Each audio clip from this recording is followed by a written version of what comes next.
Intelektual Muda, balik lagi di Deep Talk Milenial. Kali ini kita kedatangan tamu istimewa nih, yaitu kakak direktur yang cantik dari Radio Kampus Unila. Bolehkah perkenalin namanya?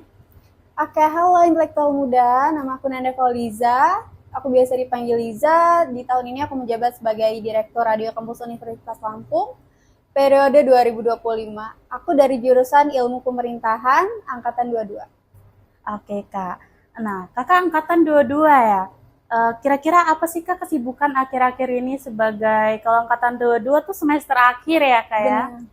Apakah kira-kira kesibukannya? Oke, tentunya di semester akhir ini aku lagi sibuk ngurusin skripsiku dan juga karena di Rakanila kita lagi menyelesaikan beberapa prokja, jadi aku juga sambil ngurusin Rakanila sih. Oke, wah sibuk banget ya Intelektual Muda antara UKM dan perkuliahan. Oke kak, aku punya beberapa pertanyaan untuk kakaknya nih, biar obrolan kita makin seru nih Intelektual Muda. Wah, apa ya kira-kira? Aku jadi deg-degan nih. Waduh, tenang kak, pertanyaan kita tuh santuy, kita sharing-sharing aja kak. Oke, boleh. Oke kak, aku punya pertanyaan nih kak.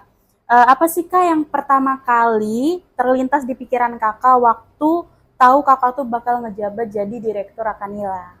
Oke, perasaan aku waktu itu bener-bener campur aduk banget sih, karena kan aku ngerasa antara bangga, senang, excited karena kepengurusan aku sebelumnya selama aku menjadi pengurus kan. Tapi aku juga ada rasa takut yang besar, rasa ketakutan yang besar karena kan eh, di masa-masa aku selama aku jadi pengurus itu kan aku bareng-bareng sama teman-teman pengurus yang udah aku percaya, yang udah bener-bener bondingnya udah kebangun banget gitu kan. Nah, setelah aku tahu aku dipilih jadi direktur tuh rasanya kayak takut aja gitu, takut untuk bisa nggak ya aku ngontrol teman-teman yang notabene baru ya gitu kan, dari kru jadi pengurus gitu, jadi tim aku gitu. Gitu sih. Wah, jadi rasanya mungkin yang pertama tuh kakaknya bangga gitu ya kak, kayak Iya, gak nyangka gitu gak kan. nyangka, Terus tapi ada takut juga ketakutan. gitu, sempat pesimis juga, kayak aku bisa nggak ya gitu. Wajar nggak sih kak? Karena kan sebagai direktur kita banyak bebannya gitu ya kakaknya ya. Selama memimpin Rakanila nih kak, perubahan apa sih kak yang paling terasa dalam diri kakak, baik dari pola berpikir atau sikap nih kak? Oke, kalau perubahan itu pasti ada ya. Jadi sebelum aku menjadi direktur, yang aku dari pengurus, terus aku jadi direktur, perubahan sikap itu pastinya ada. Yang sebelumnya itu aku cuma mikir biar proknya itu cepat selesai dan terstruktur aja gitu ya. Tapi ternyata setelah aku menjadi direktur tuh bukan soal itu, tapi soal manusia yang ada di dalamnya juga gitu. Jadi aku apa ya, bisa belajar lebih sabar sih, banyak belajar lebih sabar dan mengerti manusianya. Dan di sini aku lebih apa ya, lebih belajar soal waktu juga gitu. Jadi nggak semua tuh aku ukur dengan terstrukturnya, tapi diukur juga dengan manusia-manusia yang harus kita ngertiin juga gitu. Wah, Intelektual Muda. Jadi selama kali Zaini ngejabat banyak juga ya perubahan, mulai dari pola berpikir sama sikap nih, menjadi banyak hal positifnya gitu ya kak ya. Benar. Oke kak, menurut kakak nih, hal apa sih yang paling penting dijaga agar organisasi bisa tetap solid dan nyaman buat semua anggota nih kak? Oke, aku rasa kamu dan intelektual muda yang lain juga pasti setuju kalau misalnya hal yang wajib dijaga itu adalah komunikasi ya. Betul kak. Tapi selain komunikasi ternyata kuncinya itu saling percaya ya. Jadi dengan kita saling percaya, pastinya kita bisa berkomunikasi dengan baik dan jujur. Terus juga kita tuh nggak nganggep organisasi itu beban gitu, tapi ya rumah kita sendiri, keluarga kita sendiri gitu. Itu sih mungkin kuncinya saling percaya. Nah, betul nih Intelektual Muda. Dalam UKM nih kita nggak nganggap, kalau udah jadi satu UKM kita nggak nganggap itu orang lain gitu ya kak. Kita nganggap itu sebagai keluarga kita sendiri karena kita satu rumah gitu ya Intelektual Muda. Oke kak, dalam perjalanan memimpin nih kak, pernah nggak sih ngerasa ragu atau capek banget gitu? Kalau iya, gimana cara bangkit lagi nih kak? Oke, pastinya pernah banget ya. Bahkan ya sering sih, sering banget aku ngerasa capek gitu. Karena ya itu tadi kita kan nggak cuma mikirin organisasinya nih biar terstruktur terus nih, tapi ya kita mikirin manusia-manusia yang mungkin ada energi-energinya berbeda gitu kan.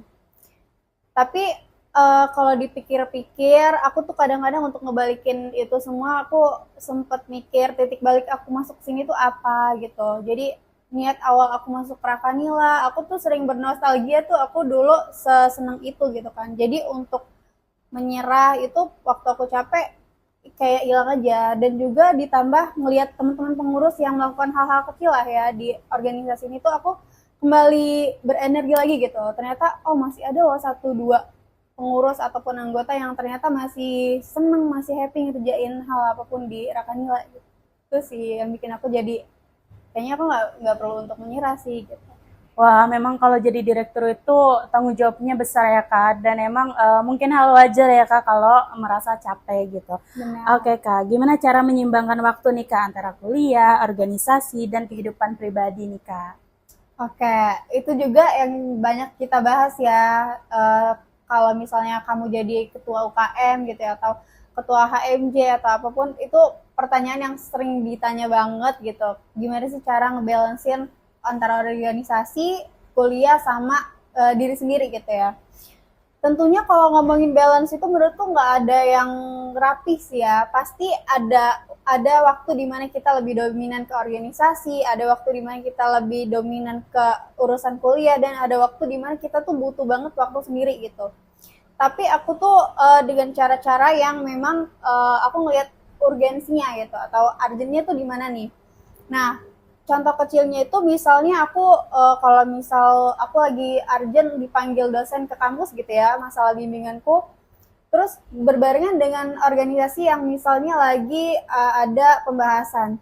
Itu tuh kadang-kadang aku selagi masih bisa aku monitor lewat handphone gitu, masih bisa aku kontrol, dan masih ada teman-temanku yang bisa ngegantiin itu, aku koordinir lewat handphone gitu, dan aku bisa nyelesain kuliahku dulu nih selama bimbingan gitu.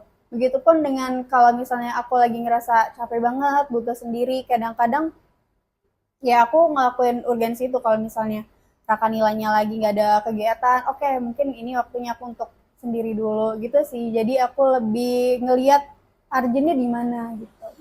Oke Kak, jadi di sini tuh kayak pinter-pinter kita mengatur waktunya lah gitu ya Kak Benar, ya. ngambil salahnya lah gitu. Betul. Oke Kak, kalau ada anggota nih Kak yang mulai kurang aktif atau kehilangan semangat gitu Kak.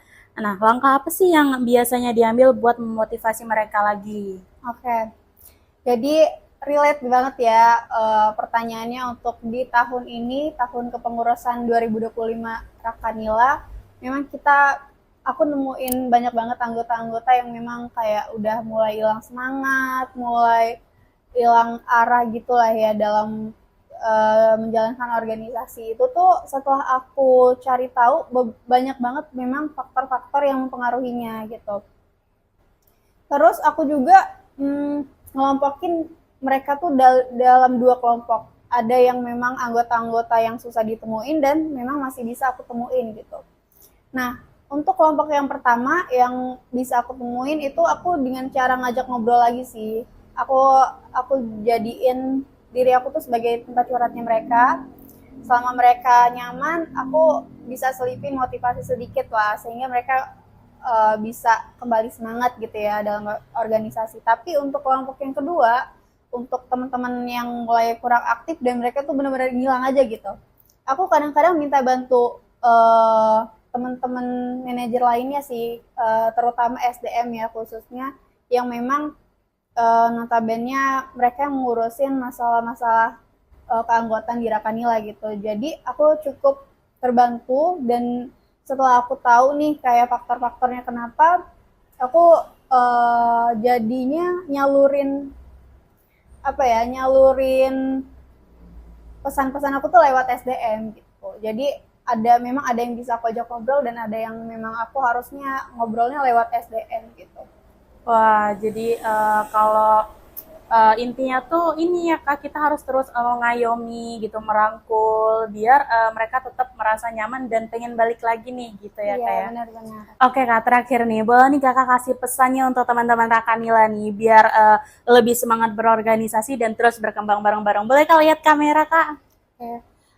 Buat teman-teman intelektual muda, teman-teman Rakanila yang masih aktif nih dalam organisasi, pesan dari aku cuma satu, yaitu ingat alasan kalian pertama masuk ke Rakanila itu apa. Karena di Rakanila itu bukan sekedar organisasi, tapi juga ruang bagi kalian untuk berkembang dan menemukan jati diri kalian. Terus juga rasa lelah itu adalah bagian dari proses, yang penting jangan pernah menyerah sih. Karena suatu hari nanti aku yakin banget kalian pasti akan merasa bangga kalau diri kalian tuh pernah ada dan berproses di Rakanila. Wah, intelektual muda. Pesannya juga bisa kita jadiin sebagai motivasi ya. Apalagi aku garis bawahin, kata direktur kita, lelah itu pasti ada, tapi jangan pernah menyerah. Gitu. Oke Kak, terima kasih banyak udah mau ngeluangin waktunya sharing-sharing di Talk Milenial ini. Semoga lelah Kakak sebagai direktur nih menjadi lilah gitu. Semangat Oke. semuanya ya. Oke, Kakak juga semangat. Oke, terima kasih Kak. Terima kasih. Bye-bye. One is the loneliest number that you'll ever do.